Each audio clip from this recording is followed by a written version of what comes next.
Como jogar xadrez. Bom, vamos começar. Agora nós vamos aprender quais são as peças. Este aqui, ó, vocês vão memorizar todas as peças direitinho. Se chama peão. Esta peça aqui se chama torre. Esta peça aqui, obviamente, se chama cavalo. Esta peça aqui se chama bispo. Esta peça aqui se chama dama ou rainha. E esta peça aqui se chama rei. Cuidado para vocês não confundirem o bispo com o rei, porque o bispo não tá com a cruzinha, mas tá certo, tá? Esse é o rei, tanto que só tem um rei em cada jogo. O bispo, a torre e o cavalo tem pares, ou seja, são 2 de cada. Já os peões são 8 para cada jogador. Apenas uma rainha e um rei para cada jogador. Existem 2 tipos de peças, as brancas e as pretas. Movimentação. Vamos começar com a movimentação do peão. Depois nós vamos aprender onde cada peça fica. O peão, no início do jogo, ele pode andar 2 casas para frente na primeira jogada, como também pode andar uma casa. Ele só a partir dessas 2 casas ou uma casa que ele tiver andado, ele só anda uma para frente a cada rodada.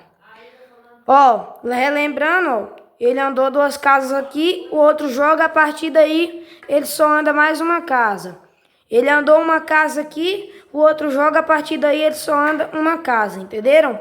Então, 2 vezes ou uma na primeira jogada, a partir daí, independente, tem que ser uma andada apenas.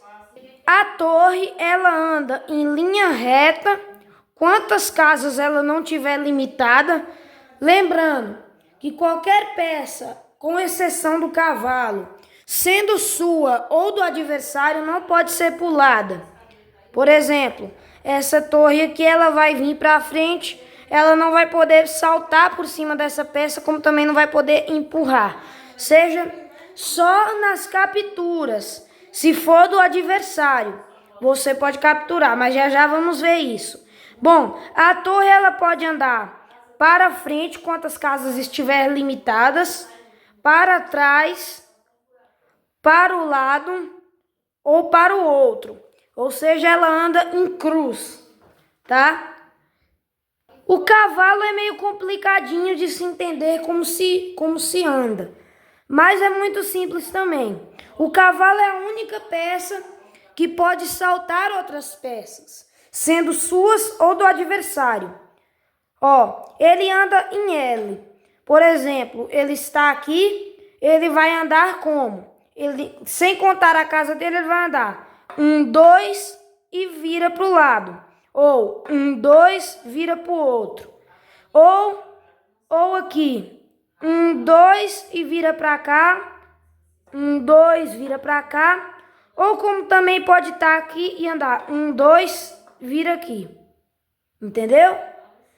Então o cavalo ele sempre anda 2 para frente, 1 para o lado. 2 e 1 para o outro lado. Entendeu? Nesse exemplo aqui, o cavalo ele vai saltar uma peça. Então, 1, 2, vira. Se a peça for do adversário e ela estiver aqui, no final de sua trajetória, ela será comida. Já veremos isso. Mas se for sua, o cavalo é obrigado a não andar até esta casa que já está ocupada. Movimentação do bispo. Ele é ao contrário da torre. Por quê? Porque a torre anda em cruz, o bispo anda nas diagonais. Uma curiosidade é que se um bispo ele iniciar na casa branca, ele sempre andará nas casas brancas, ou seja, suas diagonais serão sempre nas brancas. O mesmo vale para o bispo do lado preto, que ele também poderá andar no lado preto. Temos um bispo do lado preto e um bispo do lado branco para cada jogador. Então, relembrando aqui, diagonal para frente, para trás, para o lado, não, para a diagonal esquerda e para a diagonal direita. Então, bora para o próximo. A dama, ela é a mais poderosa do jogo. Ela pode andar quantas casas tiver limitadas, para trás, para frente, para o lado, para o outro ou para as diagonais. Ou seja, ela pode vir para cá, para cá, para cá, para cá, para cá, para cá, para cá, para cá, para qualquer canto. Já o rei é quase a mesma coisa, só que ele pode ir apenas uma casa para qualquer lado. Ou seja, se ele estiver aqui, ele pode andar para cá, andar para cá, andar para cá, andar para cá, andar para cá, andar para cá. Uma curiosidade é que um rei ele deve estar sempre à distância de uma casa do outro. Eles não podem se encostar. Ou seja, se esse rei estiver aqui e este rei estiver aqui, ele pode percorrer em volta aqui. Nunca, assim, ó, ele pode percorrer só esse quadrado de fora de cá. Aqui porque irá encostar no outro rei. Comidas, como são acontecidas? Cada peça. Bom, o peão, ele come desta forma aqui. Por exemplo, o peão, ele come desta forma aqui. Ele anda 2 casas para frente, como a gente tinha visto, mas ele come apenas nas diagonais. As comidas não são saltadas igual na dama. Elas são apenas nas diagonais, são tomadas no lugar do adversário. Você toma a peça do adversário, tá? Tanto nesta diagonal, quanto nesta diagonal ele pode comer. Torre, ela pode comer dessa forma. Em linha reta, se a peça do adversário estiver aqui, ela pode atacá-la e tirá-la do jogo. Como também pode aqui na lateral também. Por trás também. E também aqui com uma casa também pode. Ou seja, a torre come no seu respectivo movimento. O bispo, ele come nas diagonais. Nessa opção, o bispo pode comer aqui, como de cá também poderia comer, se ele tivesse de cá também poderia comer, e de cá também, se ele tivesse nesses locais. Cavalo, come em L. 1, 2, vira. Lembrando, se a peça do adversário estiver no meio da rota do cavalo, ele só saltará ela e não comerá, tá? Mas se ela estiver no fim de sua jogada, ela será comida. Rei, ele come a peça em qualquer direção, dessa forma, só que apenas em seu movimento, em suas casas delimitadas, tá? Porque ele não pode comer, por exemplo, aqui de longe, ele só pode comer daqui de perto. Já para finalizar, a dama, ela pode comer em qualquer situação, em qualquer espaço que estiver lhe delimitado, tá? Posicionamento das peças. O posicionamento no começo é difícil, mas quando você vai acostumando e jogando, você aprende e decora, tá? Primeiro, nas quinas. Imagina que você está em uma guerra, em um palácio. Nas quinas aqui, ó, o tabuleiro é posicionado com a casa direita inferior branca e com a casa esquerda inferior preta, nesta ordem. Primeiro vem as torres, uma de cada lado aqui de baixo. Depois vem os cavalos. Depois vem os bispos, um do lado do outro. E agora atenção, dama escura na casa escura, dama clara na casa clara, tá? Por exemplo, se essa dama aqui é uma dama escura, ela vai ficar aqui. Se ela fosse uma dama clara, ela ia ficar aqui, ou seja, as duas damas ficam de frente uma para a outra. E a única casa que sobrou, o rei. Em frente são colocados todos os peões.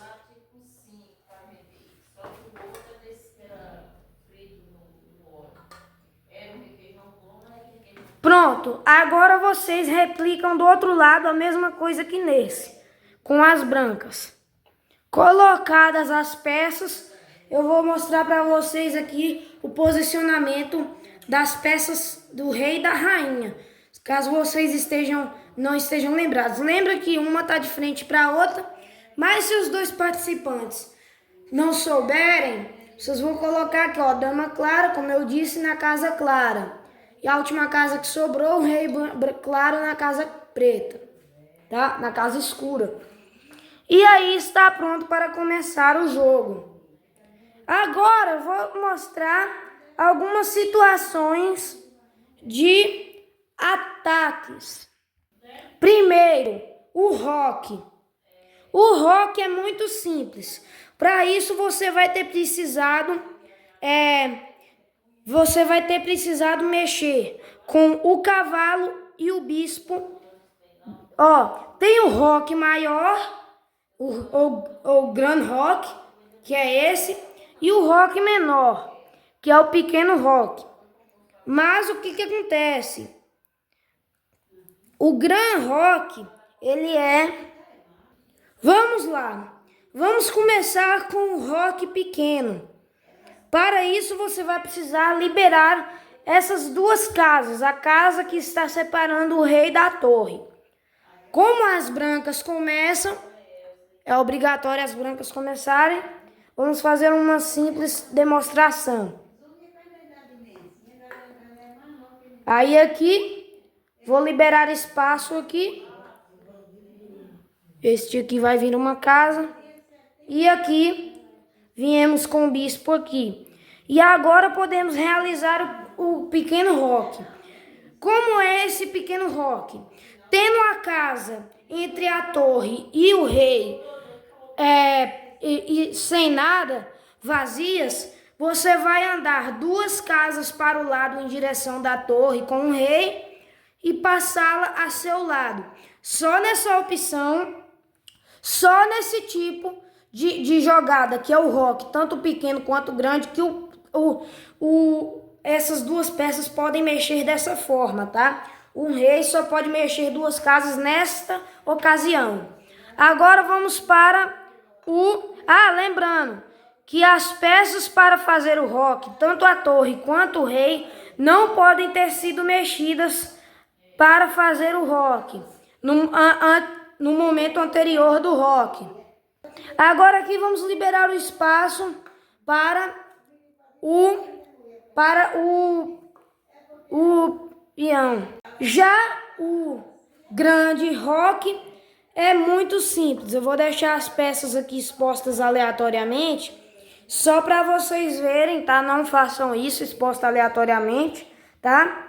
Mas enfim, tá aí, tá vendo? Agora o que acontece? O rei vai andar duas casas em direção da torre, mas Nicolas, vai sobrar uma casa. Claro que vai sobrar uma casa, gente. Aí vocês vão passar a torre para o lado do rei novamente. Lembrando, só nessas ocasiões que essas peças podem mexer dessa forma. En passant. Para esta técnica ser lançada, o peão do adversário, o seu peão deve estar 5 casas após. Por exemplo, aqui ó, 1, 2, 3, 4, 5. Na quinta casa, ele estará aqui. Você tem que mexer seu peão até chegar nessa casa, tá? Respeitando os movimentos dele. Chegou nessa casa aqui, o outro peão irá passar aqui 2 casas. Qualquer parte dessa linha aqui pode ser feita o en passant. Quando o peão do adversário estiver passando 2 casas e estiver do seu lado, você vai passar para a diagonal onde o peão está. Por exemplo, se o peão estivesse aqui, esse preto ia passar na frente dele. E como ele está aqui, ele vai passar para cá e retirar o peão do adversário. Esta mexida é o en passant.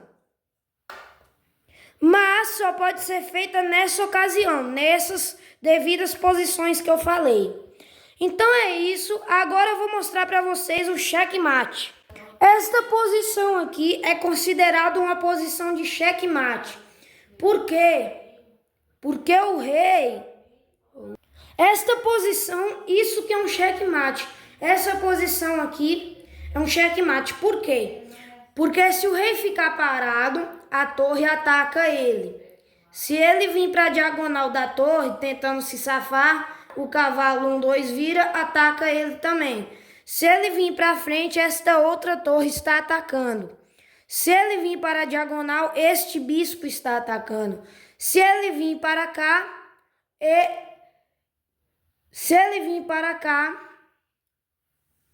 a torre está atacando.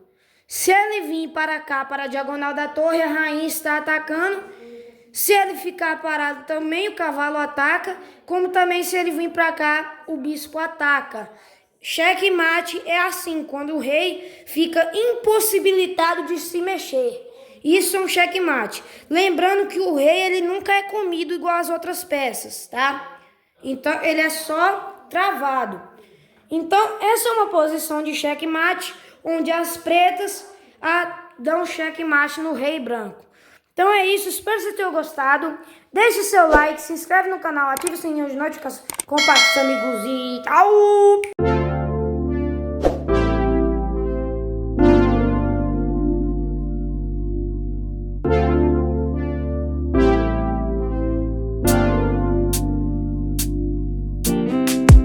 Strawberry on my lips,